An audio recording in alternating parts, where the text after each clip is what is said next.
Guys, couple of stories. The first one, the West African leaders have agreed on a single currency plan.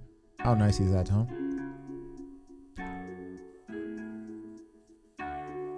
Ginger? Clearly not nice. Yeah, she was. It's okay. Okay. You know why? Because we're being excluded. We're being excluded. Why? Hey, Why? Man, no, we cannot blame, man. West African countries are organized. Let them be organized. We don't trust each other. The SADC people don't trust each other. East African, they trust each other. SADC, yo. To be single country. No, bro. This is good news, bro. This is good news. A whole bunch of country agreeing. Imagine Lesotho, Swaziland, Eswatini. Eswatini. Yo, Eswatini. Listen, man. Butcher us now. I was used to Swaziland. People should have left the Swaziland. Now it's a Twinny, whatever. I don't know what's happening anymore. But anyway, can you imagine all of us agreeing to say, okay, now the rand and the Zimbabwean dollar must coexist in one plate. Imagine that story, huh? We'll be buying bread with the krivai. What? Imagine that, huh? Imagine that South Africans are gonna lose their mind being put next to a Zimbabwean dollar. They're gonna lose their mind, dude. But big up to West Africans. They've managed to sign a deal whereby like, hey guys, let's have one common platform, currency, let's improve trades and all that kind of stuff, which is great because they're putting the differences. Because you know, South Africa is always like a country apart from Africa. I don't see that stuff flying whatsoever. It's not gonna fly. But yeah, but it has the currency, the South African rand. It marries with the Swati currency. Sorry. So one South African rand is equivalent to one Emalangeni. Oh, okay. So the rand. I thought you were butchering the country. So one South African rand is one South African rand is equivalent to one Emalangeni, and then one South African rand is equivalent to one Lesotho Maluti. So you're joking. And one South African rand is equivalent to one Pula in Botswana. Are you so kidding? We do sort of try. Yeah, I'm serious. I'm about to fact check you right now. Fact check me. One South African rand is equivalent to one Pula. One South African rand is equivalent to one Emalangeni. One South African rand is equivalent to one Maluti. You can fact check me. Okay. Yo, I like your confidence. I hope for your sake that is correct.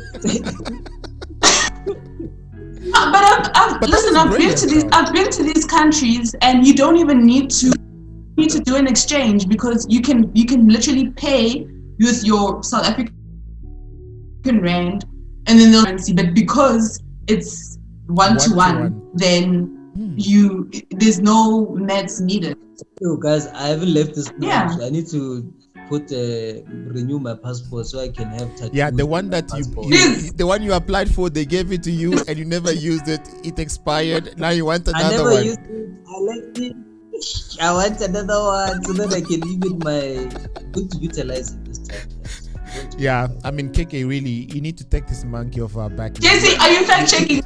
No, I'm not. I'm not fact checking. Not yet. No. I'll fact check in post-production. And I'm just gonna put a bunch of things there. You are correct. If you are wrong, I think I'm gonna put it somewhere here, right here, somewhere here. Yeah, there.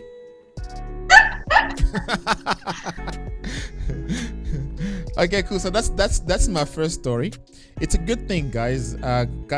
Countries trusting each other, to improve, trades and all that kind of jazz. I think it's super positive. My next story, you guys must have heard, right? KwaZulu-Natal at some point in the past 3 weeks, they had a diamond rush.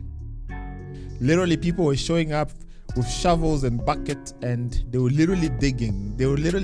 Like, you find this like a 1 meter square, you dig the heck out of that 1 meter square until you find yourself a rock that looks like a diamond.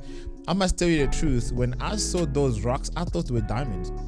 Even experts from TV, they were like, geez, this must be diamonds, right? And apparently they just happened to be quartz, crystals after all.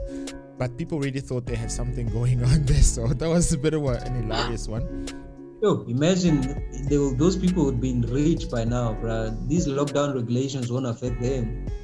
Man, imagine. People were picking them up by the bucket loads, really, and they look like real. They look like real diamonds. If you don't know, I don't know. I never really touched like a raw diamond. Did people die for these fake diamonds? Because I know us when we go. Let's start there.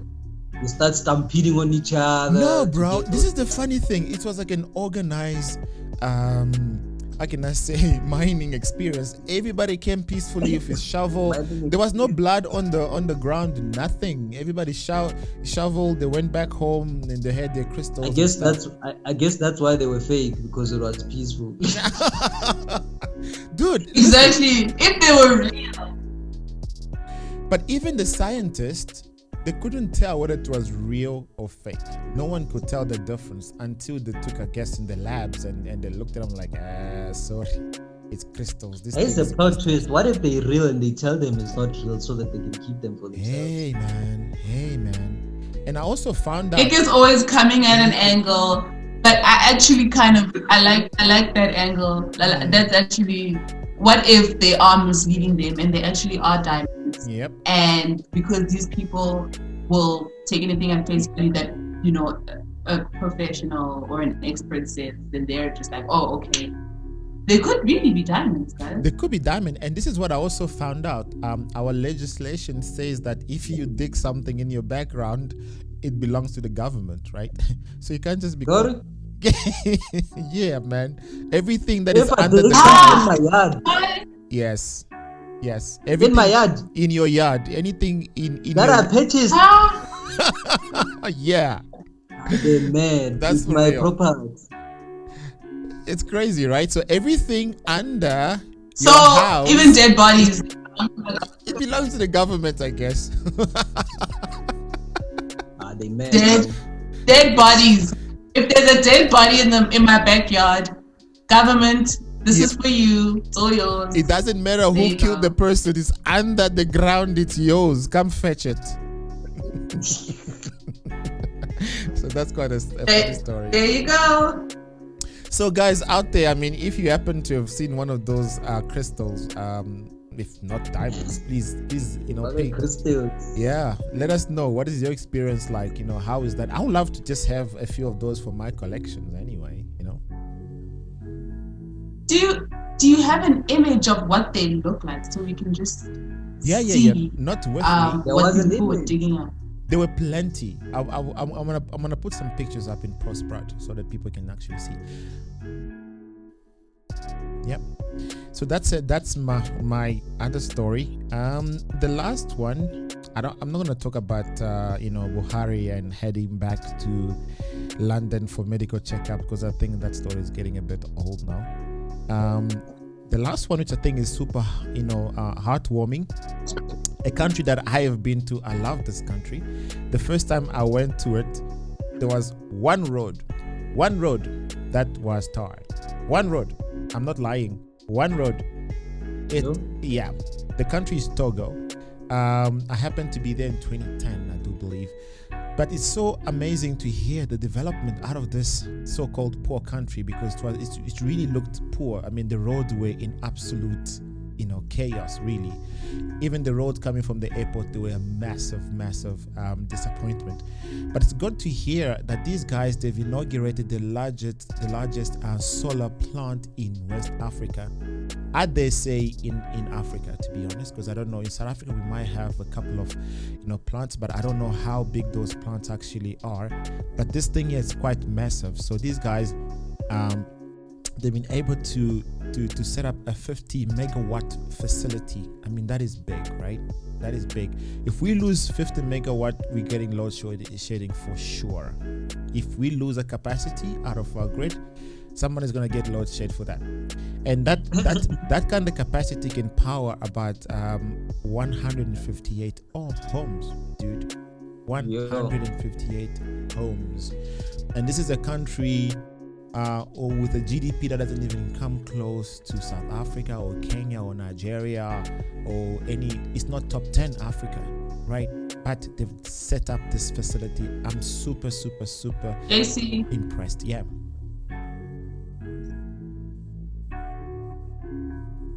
What you said sounds like it was life-changing, but I caught none of it. So you didn't hear a thing that I said? Can you just tell me what's happening in Togo again? Oh, right. Okay. That's it. I heard 50 megawatts, load shedding, GDP, Nigeria, South Africa. I think she had it in herds.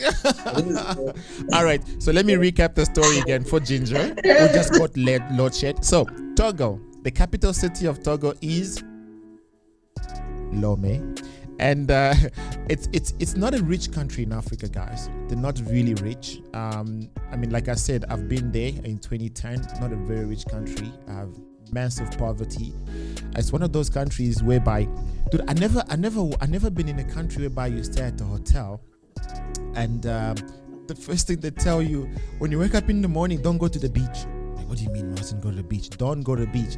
And I stayed at this hotel. I think it's called the Mercury Hotel. An amazing hotel. And the beach sand in Togo, in Lome. Oh my God, dude! It's proper. It's like proper. It's not like Durban, whereby the beach is at 45 degrees. Why did they say you mustn't go there then? Sorry. Why did they say you mustn't go to the beach and the sun is proper? You get robbed. Yeah. The youngsters on the beach, they will strip you of your things, dude. They will strip you out of it. Yeah. So that's the reason why I was told not to go there, because you'll get robbed. But anyway, Ginger, coming back to the story. So Togo has just set up a huge power plant to produce 50 megawatt worth of electricity. And this is all solar panel based, or at least solar energy based, and this capacity will be able to power about 158,000 home, carbon emission free. Now this is a country which does not even have the top 10, I tend to be corrected, potentially top 10, top 15 GDP in Africa, but they're doing such things. However, I mean, that is amazing, putting your people first and providing for your people. You know what I'm saying? Yeah, that's amazing. Big up to Togo. Imagine if you gave them 500 billion, what they'll do. Yo, dude. Honestly, I don't even think the GDP is 500 billion for that country. Dollars at least, I'm saying. See, that's what happens when government does what it's supposed to do, serve its people, yes. And not serve themselves. I don't know if they are governed by their own little secret government or whatever. But I mean, Africa, we're governed by our own little government. Our government is governed by a higher, elite sort of group. And so I'm hoping that Togo is one of those countries that hasn't fallen into that. And just to see what happens when a government serves its people, and they're not out for the interests of their own interest. Yeah. You're absolutely correct. Look, I mean, for me, my understanding is that a country is not different from a company, to be honest. So every company has got a board of directors, right? Every company has got somebody at the top, whether it's the MD or whether it's the CEO or whatever. That person reports to the board, and he takes instructions from the board. And we fail to understand that, because at the end of the day, it's those people that sponsor. I mean, in most economy, there's something that is called lobbying, right? You go lobby, and once you're in power, what makes you think you won't be able to? You won't be serving, those that actually essentially supported you to rise you up. But what's said is that the people go voting, and they just, at the end of the day, your vote is okay. It's like being in a company whereby you are that guy in a call center, you are that guy in sales and whatever. You don't really have a say. You really don't have much of a say. They'll give you a nice little suggestion box. Go put your suggestion in there. That's it.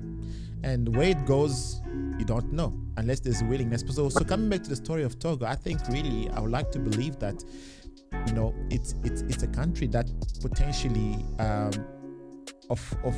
in which the shareholders, if you have to look at it as in a company, the shareholders actually have got the people's interests at heart, because this is good. It's a very good thing.